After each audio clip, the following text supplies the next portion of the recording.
So if you own a Nikon D5200, 5300, 5500, 5600, 3000 series or 7000 series, this video is for you. So you decided to buy a Nikon camera and use it for video. That's pretty unheard of. Because when I first started using videos and learning how to film on a DSLR, I picked myself up a Nikon D5200, which I still use to this day to film my professional videos as well as my own YouTube online content. And here are some of the things I wish I knew when I first bought this camera, because I use it specifically for video. So tip number one, rule number one is you want to always shoot in 1080p frames per second, never interlaced. I'm not going to get into the really nitty gritty of the difference between 1080p and 1080i, but for films, you always want to shoot in 1080p. And going a little bit more in depth, if you want to go for that film look, don't go for 30 frames per second or 60 frames per second. If you want to shoot slow motion, yes, 1080p, 60 frames per second, but the most optimal is 1080p, 24 frames per second. If you want to have normal motion blur and you want to shoot cinematically and make things look more realistic, always shoot in 1080p, 20 frames per second, and 60 frames if you want to shoot anything in slow motion. Tip number two that I have if you're shooting on a D5000 series, 3000 and 7000 series is that Nikon is known for horrible, let me repeat, horrible autofocus. Great autofocus for photos, but if you want to use Nikon for like videos, you do not want to use autofocus, because it doesn't matter if it's continuous or single servo. Because especially if I use my Nikon D5200 and I put it on autofocus, it is pretty noisy. But luckily I'm using a lav, so you can't really hear it. But if you're trying to shoot video, the Nikon tends to hunt a lot. And it's really slow, and sometimes it misses focus.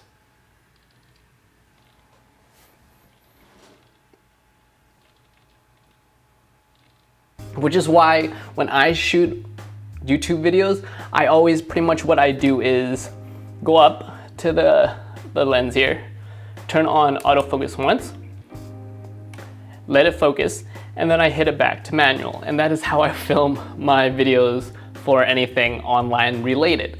Autofocus on like a Nikon lens, definitely upgrade from the kit lens. The 18 to 55 is a good starting lens, but if you want to take your videos on a Nikon more seriously, that's another tip. Think on upgrading the lens, because the kit lens does not show what this camera is actually capable of. And if you want to know what lens I'm using the Sigma 17 to 50, and I'll already have a video on that. So that's another tip. Upgrade your lens. Don't use the kit lens if you want to use video. My third tip, which I already talked about, is that when you pick up your Nikon camera, you want to make sure your body's profile is set to a neutral profile picture. And if you don't know how I did this in the first video, this is the third part of this series that I'm making, is that when you first buy a Nikon camera, the manufacturers and the people who put Nikon on display, they put their saturation all the way to the max, put the contrast max, so that when people pick it up and they're like, oh wow, look at these colors, they're very vivid. But if you want to use a Nikon and specific for video, you want to make sure that your picture profile, if you're using a D5200, is set on flat or neutral, and then you kind of put the settings, saturation down, contrast down, and that will allow you to push your colors when you're editing and post. And if you have a newer model like a D55 to 5600, they already have something called the flat picture profile, which allows you to video grade when you edit afterwards. So that is another key tip. Make sure your footage that you're filming is close as it gets to a neutral looking color profile, so that you can actually push your colors, versus if something is super saturated, you can't edit it and push the colors as much and put your own style or have some kind of cinematic to it if the colors are already so saturated in contrast to begin with. Just like the autofocus system, the camera itself does not have an in-body motor for VRIS, in other words, image stabilization. So if you want to shoot handheld videos, if you're using a Nikon, then you want to make sure your lens has VRIS OS but essentially vibration reduction. I'll give you a little example. As you can see here,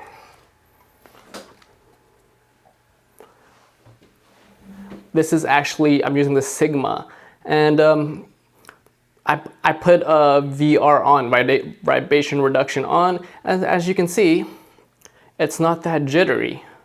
Versus if I turn it off,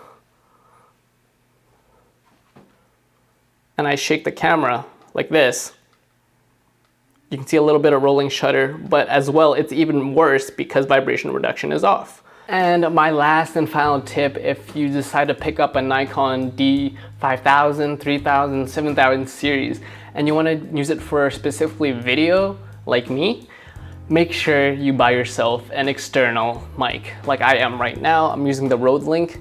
All my products I'm using are in the description, but you never want to use the in-body camera audio for anything, period.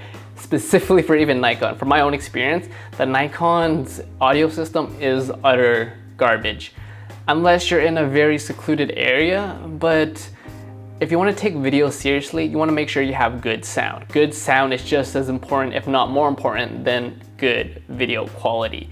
So make sure you pick yourself a lav mic, a shotgun mic, or any kind of external device when you want to use your Nikon for videos and anything professionally looking. And that is my things that I wish I knew when I picked up a D5000 series camera, and I still use my D5200, my beloved D5200, to this day.